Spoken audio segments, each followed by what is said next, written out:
Tonight, we're heading into America's national parks. Not for the waterfalls, not for the canyons, not for the breathtaking views, but for the warnings and the chilling stories of the campers and hikers who ignored them. Because in the wild, a warning sign isn't just a suggestion. It's the line between a story you'll tell your grandchildren and a headline nobody ever wanted to read. Rangers post them every season. Trail closed due to icy conditions. Flash flood advisory in effect. Bear activity reported in campground. Some travelers roll their eyes. Others shrug it off. But the ones who don't listen are the ones we remember, not for their adventures, but for the tragedies that followed. Tonight, you'll hear 4 true stories. A Boy Scout troop in the high Sierras who thought they could beat the storm. 2 young women in Glacier National Park who ignored bear warnings on the night the Grizzlies came. A couple in Zion who slipped past trail closure signs for the bragging rights of Angel's Landing. And tourists who laughed off flash flood advisories in the Narrows, until the canyon itself came alive with a wall of water. These aren't urban legends. They're not ghost stories whispered around campfires. They're documented, devastating cases that left behind survivors, grieving families, and new rules etched into park policy. So stay close. And remember this. In the wilderness, the most terrifying thing isn't the storm, or the cliff, or the predator in the dark. Sometimes the scariest part is realizing the warning was there all along. Case 1. The Boy Scouts in the High Sierras. In the late 1970s, a Boy Scout troop from California set out for what was supposed to be a challenging but rewarding trek through the High Sierra Mountains. The group included several dozen boys between the ages of 12 and 16, along with their scout leaders. For weeks, they had trained for this adventure, preparing their packs, practicing setting up camp, and studying maps of the area. Spirits were high as the boys joked at the trailhead, their leaders, assuring parents that this would be the kind of experience that built resilience and character. At the ranger station, however, there was a warning. Weather reports showed a cold front racing toward the Sierra crest, carrying heavy snow and plunging temperatures. The rangers urged the scout leaders to reconsider their timing. They advised postponing the trip or turning back at the first sign of trouble. The leaders listened politely, glanced up at the partly cloudy skies, and made their decision. The troop would continue as planned. They believed they could get far enough along the trail before the storm arrived. The first day was uneventful. The boys hiked hard, laughing and competing with each other over who could reach camp first. That night, frost covered their sleeping bags, but the scoutmasters reassured them. It was normal mountain weather. Early the next morning, the group pressed farther into the backcountry. By midday, the first flakes of snow began to fall. At first, it was exciting, even fun. The boys threw snowballs, marveling at the unexpected weather. But as the hours passed, the snow thickened. Visibility dropped. The trail became harder to follow. The leaders encouraged the troop to keep pushing forward to reach a ridge where they hoped to find shelter. But the storm was already closing in faster than anyone expected. That evening, conditions turned deadly.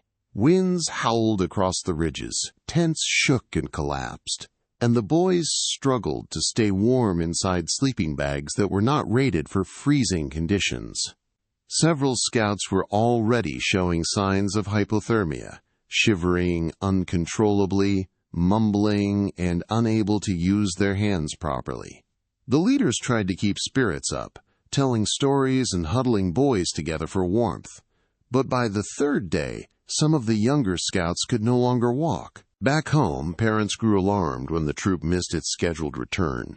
Rangers launched a search, deploying helicopters, ground teams, and trackers. From the air, everything was a featureless quilt of white. On the ground, rescuers trudged through chest-deep drifts, calling out names into the silence. When they finally located the troop, it was on a ridge half buried in snow. Some boys were alive, frostbitten but conscious.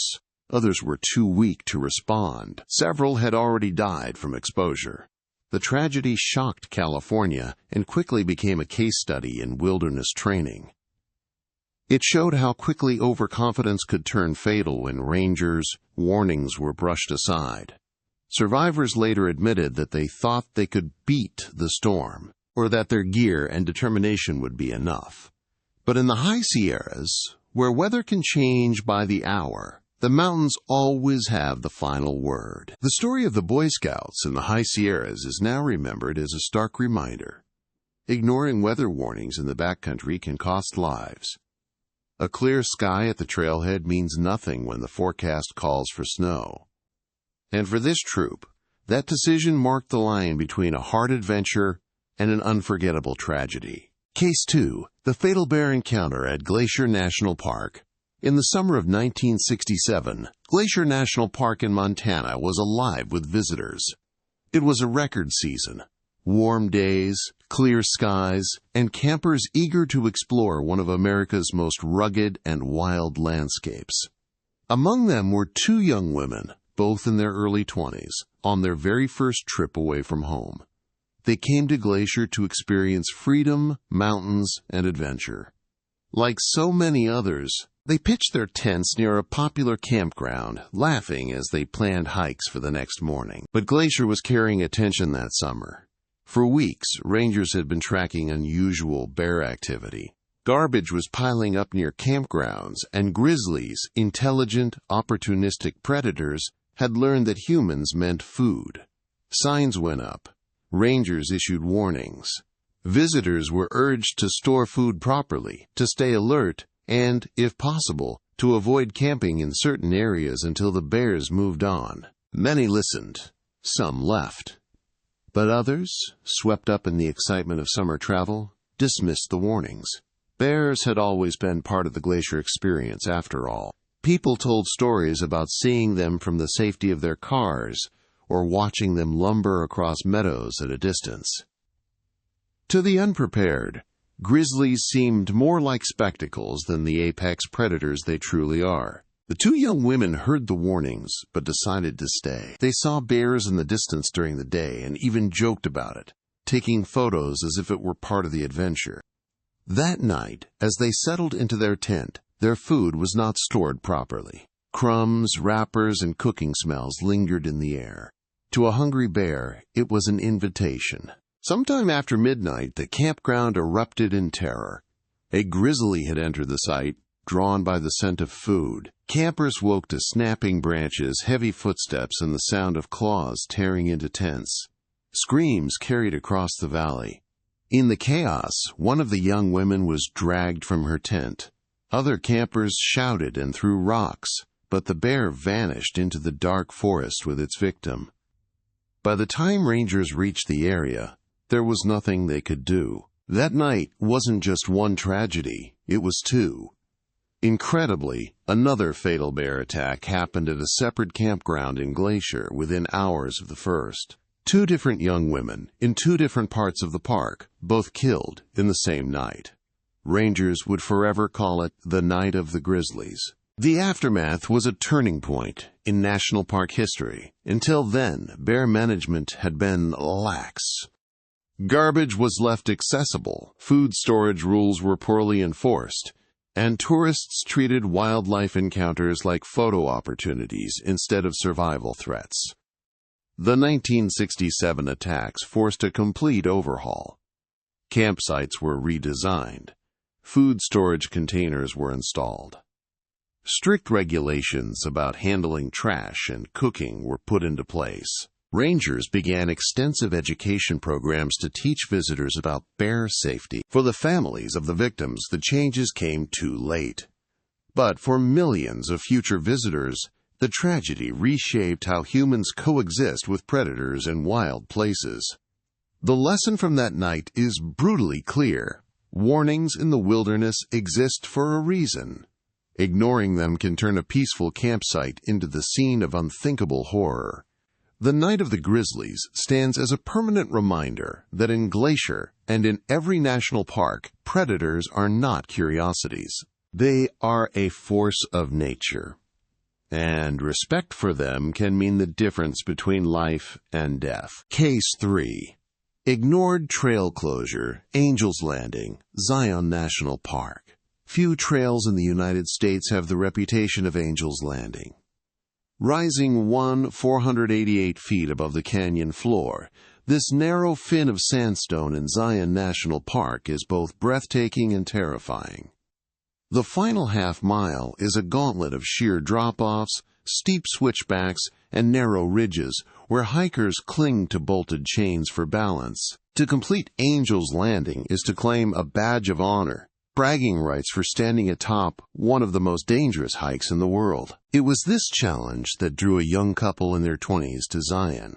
They had seen the photos online, read the stories, and wanted the thrill of saying they'd done it.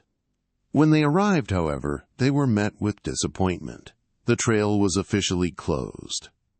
Rangers had posted warning signs at the trailhead, citing icy conditions on the upper ridge. Winter storms had left patches of snow and black ice clinging to the sandstone. The chains that hikers depended on were slick, unreliable. For most visitors, that was enough. They turned back, choosing safer hikes. But the couple was determined. They reasoned that they were young, fit, and careful. Closure signs, in their minds, were just overcaution. They slipped past the barriers and started the climb. At first, the hike felt manageable. The lower switchbacks of Walter's Wiggles were icy but passable. They laughed nervously, assuring each other they could handle it. But as they neared the narrow ridge, the reality of the conditions set in. The stone under their boots was slick as glass. Chains rattled in the wind, difficult to grip with frozen hands. Below, the canyon walls fell away for hundreds of feet. Every step was a gamble. Onlookers from the valley floor spotted them inching along the ridge. From a distance, their small figures against the red rock looked fragile, like they were balancing on a knife's edge. Then came the gusts. Winter winds sweep through Zion's canyons unpredictably, funneled into violent blasts. One hiker slipped. A boot lost traction. A hand failed to grip the chain in time. In a heartbeat, the figure tumbled. Screams echoed off the canyon walls as the hiker fell hundreds of feet, vanishing into the void below. Rescue crews scrambled, but there was nothing they could do. The fall was unsurvivable. The partner who had made the climb with them was left stranded on the ridge, frozen in shock, until rangers were able to guide them safely down. The aftermath shook Zion. Angel's Landing was already infamous, with multiple fatalities recorded over the years, but this case became a rallying point for stricter enforcement. Trail closures were reinforced with clearer barricades, heavier fines, and increased ranger presence. Visitors were reminded bluntly, the warnings exist because people die here. The lesson from Angel's Landing is stark. Sometimes the danger isn't hidden. It isn't a sudden storm or a predator in the dark. Sometimes it's written on a sign at the trailhead, bold letters spelling out the risk. The tragedy comes when people convince themselves that the rules don't apply to them, because on trails like Angel's Landing, the smallest misstep is enough. And the price of ignoring the warning isn't just your life. It's the nightmare you leave behind for everyone who watched it happen. Case 4. Ignored flash flood warnings. The Zion Narrows disaster. The Narrows in Zion National Park is one of the most iconic hikes in the world. Unlike other trails, this one doesn't follow a dirt path or ridge. The trail is the river itself, the Virgin River winding through towering sandstone walls, sometimes so tight the sky is only a ribbon of light above you. Hikers wade through waist-deep water, leaning against the current, marveling at the sculpted canyon around them. It feels otherworldly, like walking through the veins of the earth itself. For a group of international tourists, the Narrows was the highlight of their trip. They had flown halfway across the world to see Zion, and this was the adventure they had been dreaming about. On the morning of their hike, though, they were met with a problem. Flash flood advisories were posted across the visitor center. Rangers told anyone heading into the canyons that conditions were unsafe. A storm system was moving across southern Utah, and in the desert, that meant danger wasn't measured in rain overhead. It was measured in rain miles away. But the group wasn't ready to let warnings derail their plans. They told themselves the weather looked fine where they stood. The sun was shining over the visitor center. Blue skies stretched above. How bad could it be? They signed the permit anyway, pulled on rented water shoes and dry bags, and entered the Narrows, excited for the once-in-a-lifetime experience. At first it was magical. The water was cold but manageable, knee-deep in most spots. They laughed as they posed for photos, balancing on river rocks, their voices echoing off the smooth canyon walls. Strangers they met along the way offered tips on footing and kept the mood light. The canyon was calm, deceptively calm. But miles upstream, where the Virgin River gathered its strength, dark clouds were building. The storm broke suddenly, dumping rain into narrow tributaries that funneled straight into the Narrows. Down below, the hikers had no idea. The first warning was sound. Survivors would later describe it as a low rumble at first, like distant thunder, growing into something unmistakable. The roar of water moving fast, echoing off the canyon walls. Some paused, confused. Others thought it might be wind. And then they saw it. A wall of water and debris surged around the bend. What had been a shallow river just minutes before transformed into a churning torrent. Logs, branches, and mud twisted in the current. The water rose in seconds, from knee-deep to chest-high, sweeping away anything in its path. Panic erupted. Some hikers scrambled desperately up rock outcroppings, clawing their way higher as the flood slammed into the canyon. Others weren't so lucky. Swept off their feet, they were carried downstream, their screams swallowed by the roar of the flood. Backpacks, shoes, even entire groups vanished into the muddy surge. When the water finally receded, the aftermath was devastating. Rescuers scoured downstream areas for survivors and bodies alike. Some hikers were found clinging to ledges, shivering and in shock. Others were pulled lifeless from the river miles away. Survivors described the sound of the flood as unforgettable, a sound like a freight train barreling straight toward them, unstoppable and merciless. The tragedy became another entry in the long history of flash floods in canyon country. Rangers and locals had been right. Flash floods are the deadliest ignored warning in places like Zion. They don't give you hours of notice. Sometimes they don't even give you minutes. The difference between life and death is often measured in how quickly you leave when told, or whether you decide to risk it at all. The Narrows remains one of Zion's most famous hikes, but every ranger who works there knows the story. For all its beauty, the canyon has no mercy, and every posted flood advisory carries a hard truth. Ignore it, and you may not walk back out. Warnings in the wild are written in bold letters, on trailhead signs, in ranger briefings, and sometimes in the sky itself. But every year, people convince themselves that the rules don't apply, that they'll be the ones to make it through. The Boy Scouts thought they could outrun the storm. The campers at Glacier thought the bears would keep their distance. The couple on Angel's Landing thought the signs were just an inconvenience. And the tourists in the Narrows thought blue skies overhead meant they were safe. They all ignored the warnings, and they all paid the price. That's the final lesson from these stories. The wilderness doesn't negotiate. It doesn't make exceptions.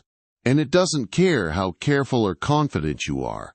The warnings are there because others didn't make it out. So the next time you see a closed trail, a flood advisory, or a ranger's uneasy expression, remember these stories. Because in the backcountry, survival isn't about being fearless. It's about being wise enough to listen. And sometimes the scariest thing of all is realizing the warning was right in front of you.